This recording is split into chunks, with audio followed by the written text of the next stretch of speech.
My name is Mark Renner. I'm 53 years old, and for 28 of those years, I was a bush pilot in Alaska. I'm not anymore. I live in Arizona now, where the sky is wide open and you can see for 100 miles. There are no trees to hide things. I need that. I need to be able to see what's coming. Most people think I moved for the warmth, to get away from the brutal Alaskan winters. That's the story I let them believe. The truth is, I left because I'm afraid of the woods. That's a hard thing for a man like me to admit. I spent my entire adult life flying over the largest, wildest forests on the continent. I respected them, but I never feared them. Not until the incident in the Yukon-Koyukuk census area. Not until I saw what lived there. I flew a de Havilland DHC-2 Beaver. It was an old plane, a workhorse, reliable and sturdy. I knew every rivet, every groan of the airframe, every quirk of the Pratt & Whitney engine. We had an understanding, that plane and I. It would get me through the worst weather and into the tightest landing strips, and I would keep it meticulously maintained. My business was based out of a small airstrip near Fairbanks, and my work was varied. I flew supplies to remote lodges, carried hunters and fishermen to their camps, transported geologists and surveyors for mining companies, and occasionally ran medical evacuations. I'd seen it all. I'd landed on glaciers where the ice groaned like a dying beast, navigated through mountain passes with winds that could tear the wings off a lesser plane, and found my way home in whiteout blizzards that turned the world into a churning bowl of milk. I was competent, I was confident, and I was not given to flights of fancy. The day it happened started like any other. It was late September. The brief, glorious Alaskan autumn was in full swing. The tundra was a carpet of fiery reds and brilliant golds, and the air was crisp and clear. The forecast was perfect. Severe clear, as we called it. My client for the day was a geologist named Brian Finch. He was from some big firm in Houston, in his late 20s, full of the kind of easy confidence that comes from a life lived in cities and boardrooms. This was his first trip to the Alaskan interior, and he was treating it like an adventure vacation. He was chatty and full of questions, most of them naive. He asked if I carried a big enough gun for bears, if I'd ever seen a wolf pack take down a moose. He seemed to view the wilderness as a set of thrilling but ultimately manageable risks, like a roller coaster. I just nodded and gave him curt answers. I'd flown dozens of men like him. Our destination was a prospective mining site, a patch of land deep in the interior, about a 2-hour flight northwest. Brian's job was to take some final survey readings and collect rock samples.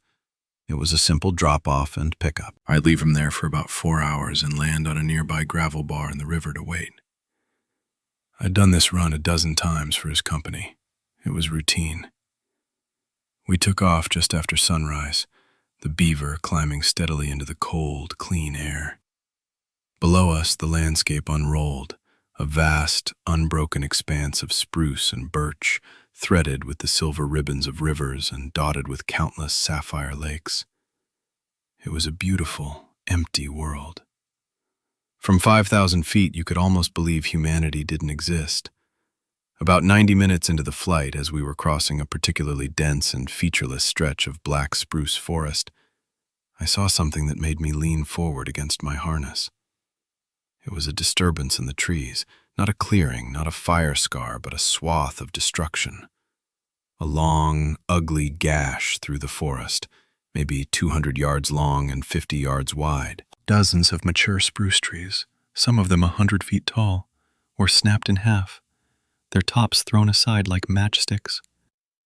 The raw, pale wood of their broken trunks stood out starkly against the dark green of the surrounding forest. My first thought was a microburst, a sudden, violent downdraft of wind.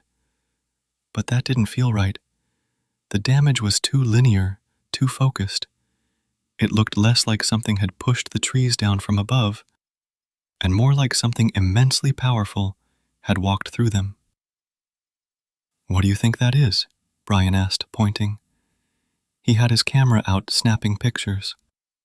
"Looks like a tornado hit." "We don't get many tornadoes up here," I said, my eyes scanning the wreckage. "And the edges are too clean. It's not a weather event." I banked the beaver, circling for a better look. The path of destruction ended abruptly at the edge of a small, unnamed lake. It didn't taper off, it just stopped. There was no sign of a landslide, no geological feature that could explain it.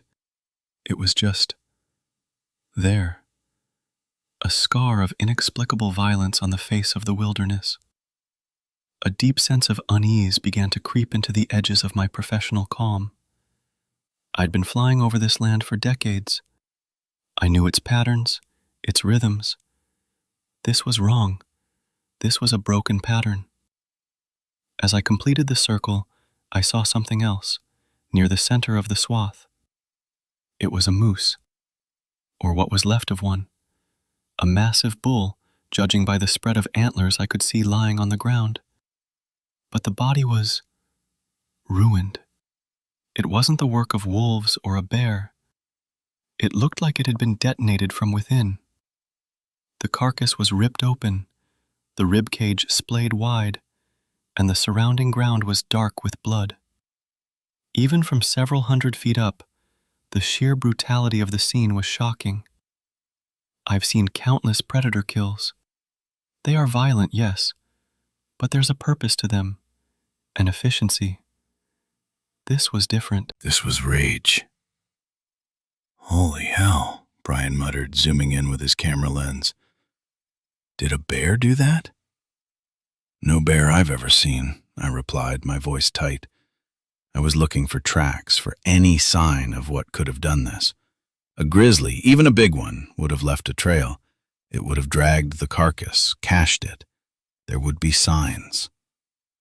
From the air, I could see nothing. The broken ground around the moose was a mess, but there were no clear tracks leading into or out of the clearing. It was as if the attacker had simply materialized, wrought this destruction, and then vanished. "I want to get a closer look," I said, more to myself than to Brian. My flight plan had me landing about 10 miles further north, but my gut was screaming at me. This was a puzzle I couldn't leave unsolved. The professional in me, the man who survived by understanding his environment, needed to know what this was. "You can land here?" Brian asked, a new excitement in his voice. The tourist in him was overriding any sense of caution. "The lake," I said, nodding towards the small body of water at the end of the destructive path. "It's small, but the beaver can handle it. We'll just pop down for a few minutes. I need to see this up close." Looking back, this was my first mistake. I let my curiosity, my professional pride, override the cold, hard-won instinct that had kept me alive for so long. That instinct was whispering that I should fly on, that some things are better left unseen. But I didn't listen. I throttled back, lowered the flaps, and began my descent towards that placid, blue lake, completely unaware that I was flying us directly into the heart of a nightmare. The landing was smooth. The beaver's floats kissed the water, and we glided across the surface, the engine rumbling contentedly. The silence of the place hit me as soon as I cut the power. It wasn't the normal quiet of the wilderness, which is always filled with the subtle sounds of wind, water, and life. This was a dead silence. A heavy, oppressive quiet that felt like a held breath. No birdsong, no squirrels chattering in the trees, no drone of insects. The air was still and cold, and it carried a faint, coppery scent that I knew was blood. "Spooky," Brian said, his voice sounding unnaturally loud in the stillness. He was still smiling, but it looked a bit forced now. The reality of being on the ground, miles from anywhere, was beginning to sink in. "Stay close to the plane," I said, my voice low. I unlatched the cabin door and stepped out onto the float. I reached back inside and retrieved the firearm I always carried in the bush, a Ruger Super Red Hawk in .454 Casull. It was a huge, heavy revolver designed to stop a charging grizzly at close range. Holding it now, its weight felt less reassuring than it usually did. I strapped on the holster and then grabbed a can of bear spray from the door pocket. I tossed it to Brian. "Know how to use this?" He fumbled with it for a moment. "Point and shoot, right?" "Take the safety off first," I said curtly. "Don't spray it upwind. Let's go, and be quiet."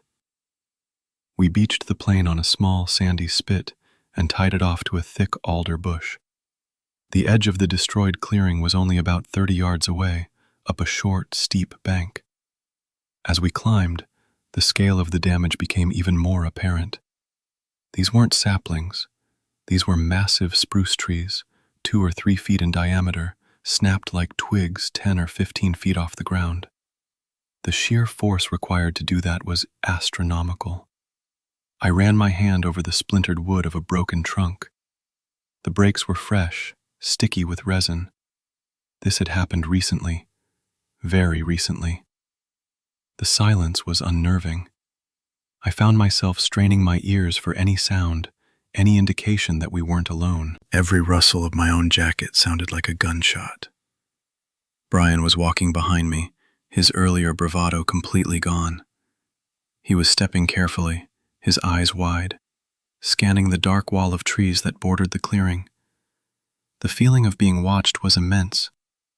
It was a physical pressure on the back of my neck, a primal instinct screaming that we were prey and the predator was near. We reached the moose carcass. The smell was overpowering, a thick, gagging stench of blood and viscera. I've field-dressed dozens of animals in my life, but this was something else entirely. It was a scene of utter carnage. The bull must have weighed over 1,000 pounds, but it had been torn apart with what seemed like contemptuous ease. The hide was peeled back in huge strips. The rib cage was shattered, individual ribs snapped and thrown yards away. One of the massive hindquarters was gone entirely, not dragged, just gone.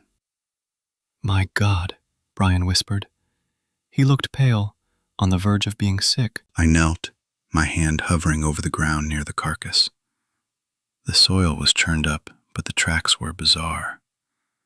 There were a few partial prints, but they made no sense. They were huge, far larger than any bear track I'd ever seen.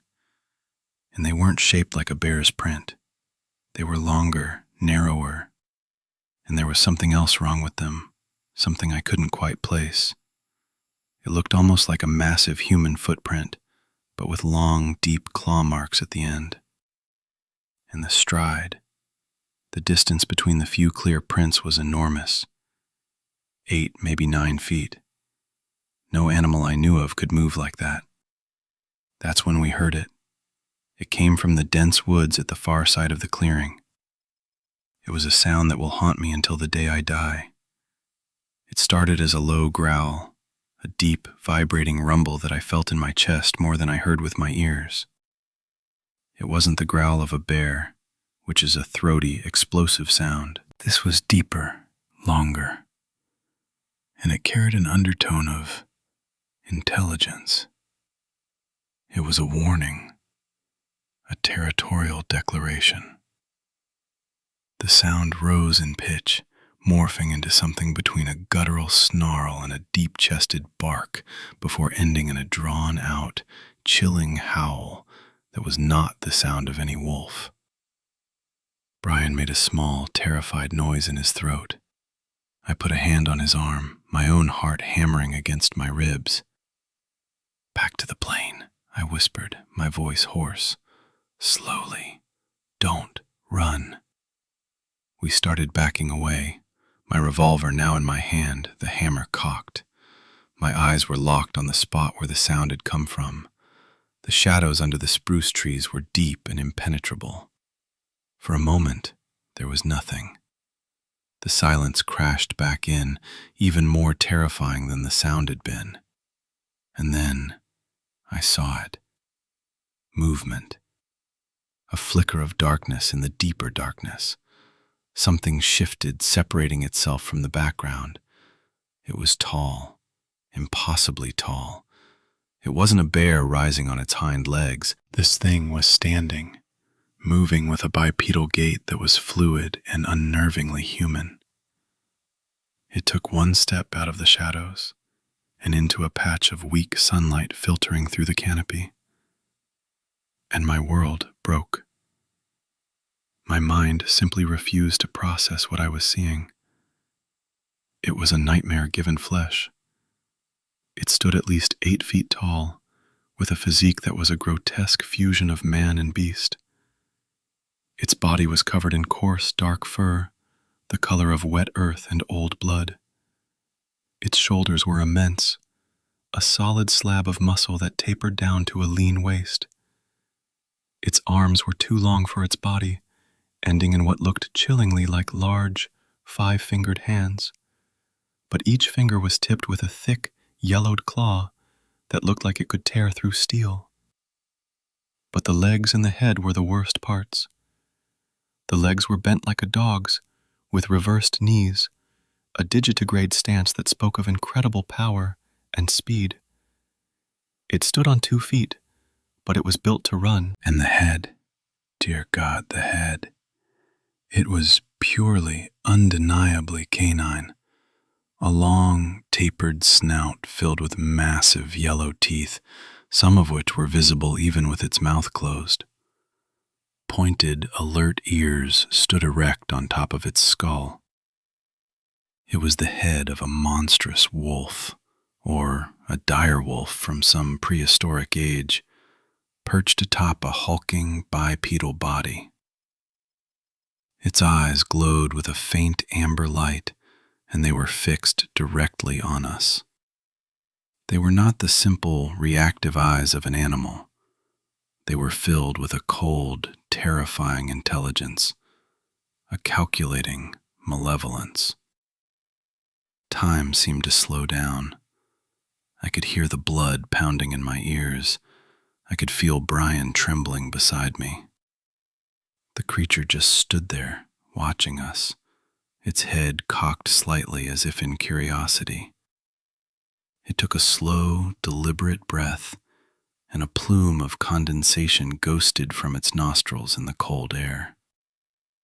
It knew we were no threat. It knew it was in control. It was studying us. "Mark!" Brian's voice was a choked whisper. "Don't move," I breathed, trying to keep my own voice from shaking. The revolver felt like a child's toy in my hand. What could this possibly do against something like that? The creature took another step forward, its strange, backward-jointed legs moving with an uncanny grace. It lowered its head and let out another low growl, a sound of utter menace. And that's when Brian broke. His nerve shattered completely. With a strangled cry, he turned and ran, scrambling back towards the lake, towards the plain. "No, Brian, don't run!" I yelled, but it was too late. The effect on the creature was instantaneous. Its predatory instincts, or whatever passed for them, took over. The moment Brian ran, the thing exploded into motion. It wasn't a run. It was a blur. It covered the 50 yards between it and Brian in a handful of impossible, ground-eating strides. I've seen grizzly bears charge, and they are deceptively fast. This was something else entirely. It was a violation of physics. It moved with the speed of a cheetah, but with the mass of a freight train. I saw it catch up to him. I saw one of its long arms lash out. The claws caught Brian across the back, and he went down with a scream that was cut short with sickening finality. The creature was on him in an instant. I don't want to describe what I saw next. I will not give the memory that power. It was brutal, efficient, and it was over in less than 5 seconds.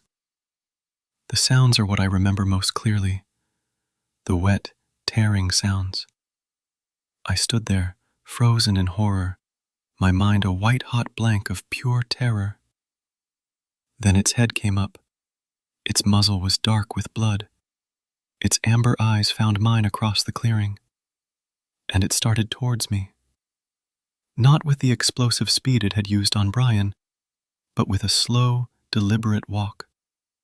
A predator that had finished its appetizer and was now coming for the main course. That's what broke my paralysis. The instinct for survival, buried under a mountain of shock and disbelief, finally kicked in. I turned and ran. I didn't run towards the plane. It was in the open, on the beach. It would see me coming.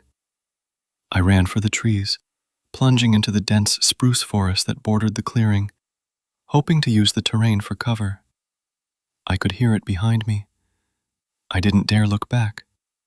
I could hear the heavy, rhythmic thud of its footfalls, the cracking of branches as it followed. It wasn't in a hurry. It was toying with me, hunting me. I pumped my legs, my lungs burning in the cold air. Branches whipped at my face, tearing at my clothes. I stumbled over roots, my ankles twisting. And still, the sounds of pursuit were right behind me, steady and relentless. It was letting me wear myself out. I risked a glance over my shoulder and saw it. It was moving through the dense woods as if they weren't there, simply shouldering small trees aside. It was gaining on me effortlessly. Panic gave me a new burst of adrenaline. I changed direction, angling back towards the lake, hoping I could somehow make it to the plane. I burst out of the trees and onto the gravelly bank, about 100 yards from where the beaver was tied up. The creature emerged from the woods right behind me. It stopped at the tree line, watching me.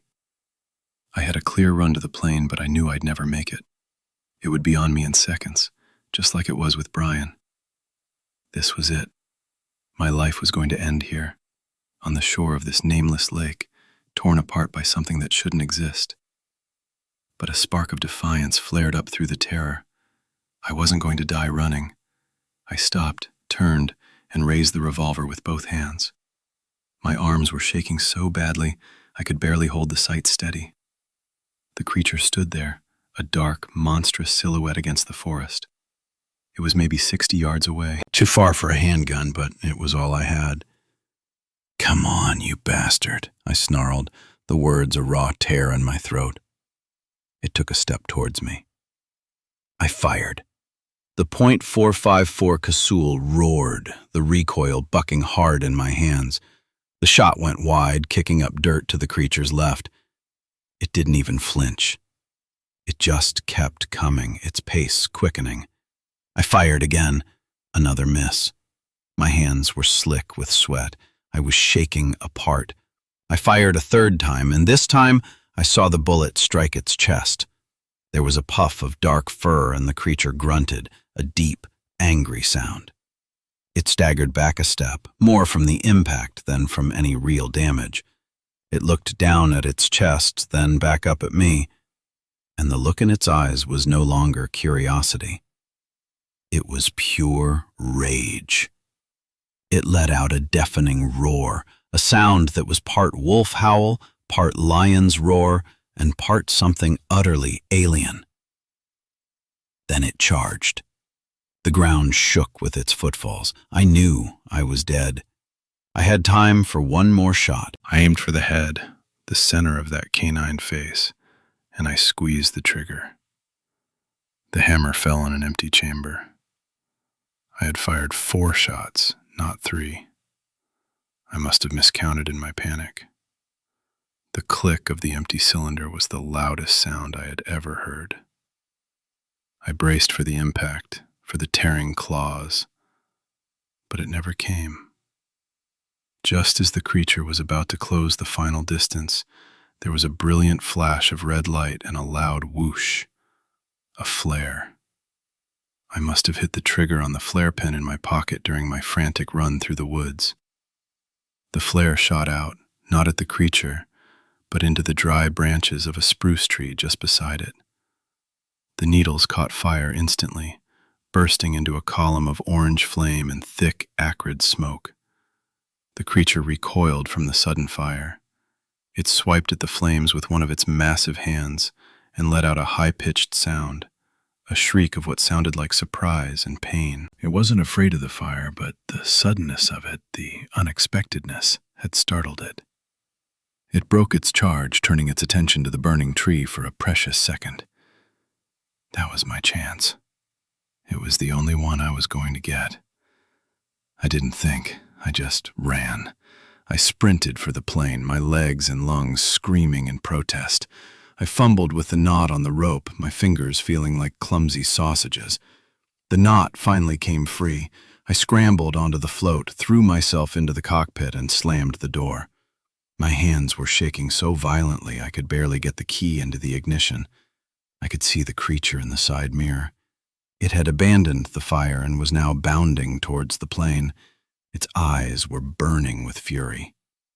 "Come on, come on, come on," I chanted, turning the key. The engine coughed once, twice. The propeller sputtered. The creature was at the water's edge. It was going to reach me. The engine caught with a roar. I shoved the throttle to the firewall without even waiting for it to warm up. The beaver surged forward, its floats digging into the water. The creature didn't hesitate. It plunged into the lake after me, its powerful legs churning the water into a froth. It was swimming, and it was fast. The plane was gaining speed, but the drag of the water was immense. It felt like we were moving through molasses. The creature was closing the distance. It was right behind the tail. I pulled back on the yoke, trying to get the floats to lift, to break the suction of the water. Too slow. I saw a massive, clawed hand reach for the rudder. There was a hideous screech of metal as its claws tore through the aluminum skin. The whole tail of the plane shuddered. Then, finally, the plane lifted. We broke free of the water and clawed our way into the air. I kept the nose up, pushing the engine to its limit. I didn't dare look back until I had at least 1,000 feet of altitude between me and that cursed lake. When I finally did, I saw it. It was standing in the shallows, watching me go. It raised its head to the sky and let out one last, long, triumphant howl. It was not a sound of frustration. It was a sound of ownership. It was telling me that this was its land, and I had been allowed to leave. The flight back was a blur. I was running on pure adrenaline and shock. The damage to the rudder made the plane difficult to control, but I managed. My mind kept replaying the events, the images flashing behind my eyes, the snapped trees, the ruined moose, the amber eyes, Brian's last scream. I felt a wave of nausea and had to fight to keep from being sick all over the instrument panel. When I finally saw the lights of Fairbanks, I almost wept with relief. I landed the beaver and taxied to my hangar, my movements stiff and robotic. I cut the engine and just sat there for a long time, the silence of the cockpit ringing in my ears. I could still smell the blood and the pine and the fear. I finally forced myself to move. I climbed out of the plane and saw the damage. 4 deep, parallel gashes running down the rudder, each one as wide as my hand. The metal was peeled back like a tin can, physical proof. I called the state troopers. 2 of them came out to the airstrip, a young, eager officer and an older, world-weary sergeant. I told them my story. I told them everything, just as I've told it to you. I showed them the damage to my plane. I told them Brian Finch was dead, torn apart. I watched their faces as I spoke. The young one was writing everything down, his expression a mixture of fascination and disbelief. The sergeant just listened, his face an unreadable mask. When I finished, there was a long silence. The sergeant walked over to the plane and ran his fingers along the claw marks on the rudder. He looked at me, then at his partner. "So, you're telling us, what? A werewolf? A Bigfoot? What are we calling this thing, Mark?" His tone wasn't mocking, just tired. I'm telling you what I saw, I said, my voice shaking with a mixture of anger and exhaustion. I don't know what it was, but it killed Brian Finch. You need to get a team out there. We will, the sergeant said, sighing. We'll fly out at first light. We'll look for your client. Official report is going to say you were surprised by a grizzly, a big one. Probably came back to its kill. Your client panicked and ran. You took off in a hurry, clipped a tree on your way out. That's what happened to your tail. Understand? I stared at him, stunned. You don't believe me. It's not about what I believe, he said, his voice dropping lower. It's about what I can write in a report. 8-foot-tall Dogman doesn't fly. A bear attack does. We get a half-dozen fatal bear attacks a year. It's tragic, but it's explainable. It's manageable. He looked me dead in the eye. What you saw? That's not manageable. They left. They took my statement, took pictures of the plane, and they left. The official investigation concluded exactly as the sergeant predicted. They found what was left of Brian. The Fish and Game Department confirmed it was consistent with a grizzly bear attack, a large, unusually aggressive one. My story was dismissed as the ramblings of a man in shock, a trauma-induced delusion. The damage to my plane was officially recorded as contact with a tree during a panicked emergency takeoff. Case closed. A few weeks later, the sergeant called me. He asked me to meet him for a coffee. We sat in a quiet booth in a diner. He slid a thin file folder across the table. Off the record, he said. Inside were 3 other reports dating back 30 years, all from the same general area. A missing hiker, 2 hunters who vanished from their camp, A trapper found dead in his cabin, the door torn off its hinges. All were officially unsolved or attributed to bears. But attached to each file were unofficial witness statements, scribbled notes from the investigating officers. They talked about impossibly large tracks. They mentioned stories from the local Athabascan elders about a creature they called the Keelits. A spirit, a monster that walked on 2 legs and had the head of a wolf.